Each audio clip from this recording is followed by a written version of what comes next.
অত্যন্ত গরমের মধ্যে আমাদের অনেক সহযোদ্ধা অসুস্থ হয়ে পড়েছিল। আমরা মাননীয় শিক্ষামন্ত্রীর সাথে সাক্ষাতের জন্য 2 দিন অপেক্ষা করার পর আজকে তার সাথে আমাদের প্রতিনিধি দল সাক্ষাৎ করতে সক্ষম হয়েছে।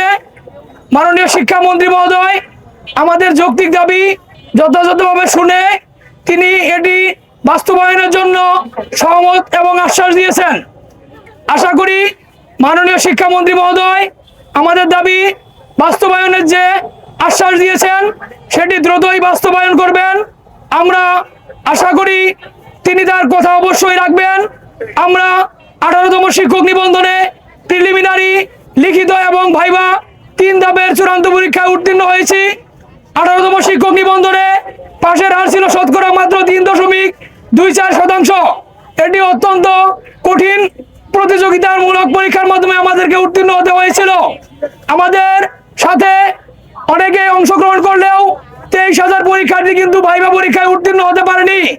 আর মোট কথা যদি বলি 18,05,000 প্রার্থী তারা চূড়ান্তভাবে উত্তীর্ণ হতে পারেনি। সুতরাং প্রত্যেক প্রার্থী যোগ্য এবং মেধাবী। শূন্যপদ, পর্যাপ্ত শূন্যপদ না থাকার ফলে আমাদেরকে সুপারিশ বঞ্চিত করা হয়েছিল। আমরা আজকে মাননীয় প্রধানমন্ত্রী বরাবর স্মারকলিপি দিয়েছিলাম।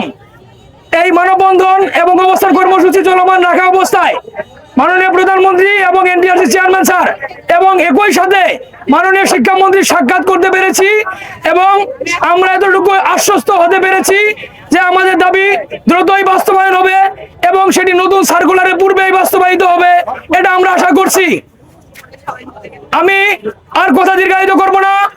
আমাদের যৌক্তিক দাবি কর্তৃপক্ষ মেনে নিয়েছে এবং তা বাস্তবায়ন করবে এই মর্মে আশ্বাস দিয়েছে। এই জন্য তাদেরকে গভীরভাবে ধন্যবাদ জানাচ্ছি ও কৃতজ্ঞতা স্বীকার করছি।